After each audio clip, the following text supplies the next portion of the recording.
Hi, in this video I show you how to set up and work in Wilcom to make main settings in your Wilcom Embroidery Software to work very comfortable, to find everything, and how to make settings so that whatever you are drawing or digitizing, that the settings are good and fitting your purpose. Let's start with the main settings. So you see there is plenty of stuff up here on the side here. So there are probably even more if you just set it up. So my Wilcom is already set to my needs, but there are plenty of stuff that you can put there, leave there, or remove from there to not get so much confused. I show you where you can do it. You click on Windows, then you see here the Dockers. That's the small object properties. That's usually everything is on the right side. So if you click here, this is opening. You can see here on the side I have already some of them in my site hidden. I personally like to fix them. So if you press this needle here, then this is getting fixed, meaning it doesn't go back in, then it stays right here where you want it. I personally work with a very big monitor, which I would also recommend if you do a lot of digitizing. As bigger the monitor is more comfortable to working for you. So I usually have everything opened and leave it opened like this. Yeah. So if you do not find anything what I have opened here, like the color editing, the object list, the object properties, you can go here on Wilcom on Windows, and you find on the Dockers all of those things that you might or might not need. So you can hide it and you can edit it. So what I like to do is I have the object properties. You need them constantly for stitch densities, lettering, and so on. I also like the color object list. That's very useful because you can see, opala. Now I deleted it. Wait, I will bring it back. No stress. I will bring it back. Wait for it. So here we are. Great. So you see here actually all the objects that are in your template. So as many items or sections you have inside, as more objects you have here. What you can do here is basically, you can mark them all together, or you can adjust them. So if you say I don't want a color changes, here for example it would embroider blue, then yellow, and then blue again. That's an unnecessary color shift or change. So you can just drag and drop this one here. So it will first make everything in blue and then it will make in yellow. Very comfortable. So you can set it up again. Here with the needle you can fix it and leave it always open. Again, it's my preference, but you can do whatever you like. And then you basically can here adjust the size of it, so you can make it bigger, smaller, whatever you like. So the color palette editor, this is basically where you color, where you can choose the color down there. You can put in here some color threads and whatever you use. I use Aman Isacord 40, so you find that here. And if you mark whatever threads you're using, you can basically choose out of the colors from your thread distributor, which is also very practical if you do customer embroidery and you define a special color to fit the logo. You can save it here, and if you save the Wilcom file, then you have it saved forever, meaning that even years later, when you do not remember which color the logo was, in here you will find the right color to your logo and design. Good. The rest. So here you go on the Windows again, and here is something very important, as I think, the toolbar. Here you find everything that's on the top and on the side. If I right click here, you can see how something is popping up. Okay, it's now outside the monitor. Wait, give me a second. So yeah, here for example, you see with the right click on the Docker, you see it up on the right side appear and disappear. So basically, if you do not see anything that I show you here on the monitor, or you want something to reappear, just go here and you will find it simply by clicking with the right button up and down. And you can mark whatever you need to work with Wilcom.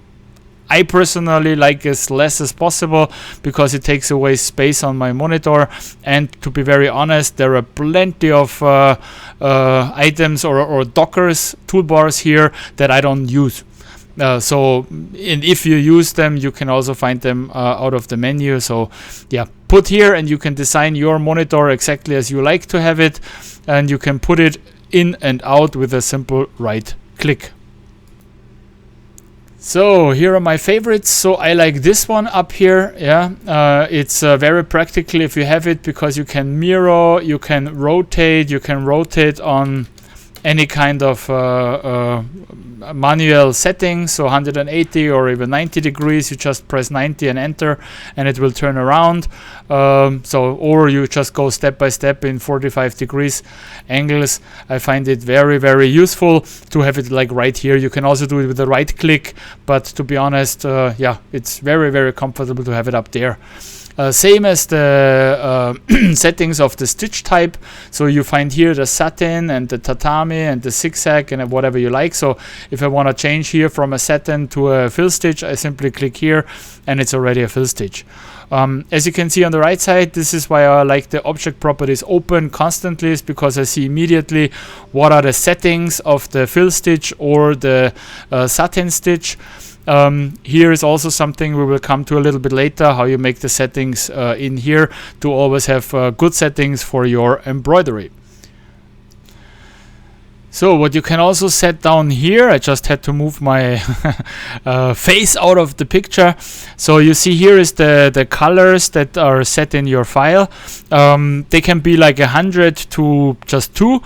You basically just click here on the green one to add some more colors, or by minus to reduce them. I personally like to put the colors as I have it on my machine, so from 1 to 15 preset colors, because I use mostly Tajima machines. So with the Tajima I have the possibility of exporting it as a TBF file, which includes the information about the colors. So if I set the colors in Wilcom right, then I do not have to put them manually into the machine, then they will go there automatically. So how do you adjust them? You basically, again, plus minus, you can put in, and if you mark it, you can go here in the available threads and you can adjust to each position or each color your personal favorite color that you can work with. And yeah, once you're satisfied, you can actually also save it as a template. That functions very, very easy. So you just complete all of the settings in your file, and if you then take whatever you have here, it must be empty, and you go File, Save As, and then it's important you have here all of the formats available.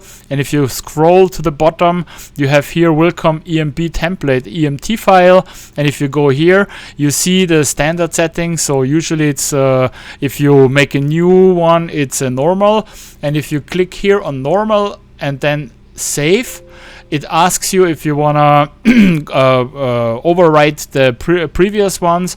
And if I click now, yes, I want that. In this case, every time you open a new template, it will be the same settings here. So very practical to not adjust them anytime.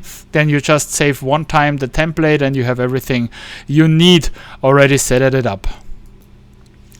So, and last but not least, you have one more setting options. If you click on setup to the where is it, options, you can here make all kinds of options for your workaround.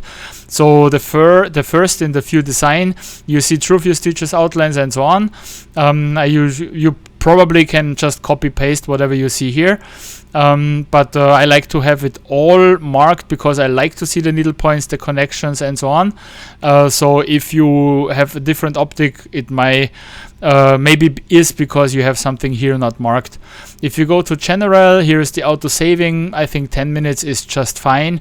If you have a very sensible computer and it smears off very often, then you should probably shrink it down to 5 minutes, or if you have a very stable one, 10 minutes is just fine. It just means that whatever you're working on, every 10 minutes it makes an auto-save of the file. So if Wilcom crashes and you restart it, that you didn't lose so much of what you just have done. So what here is very important. Here are some stuff that is important to know. For example, here you have something called closest join in.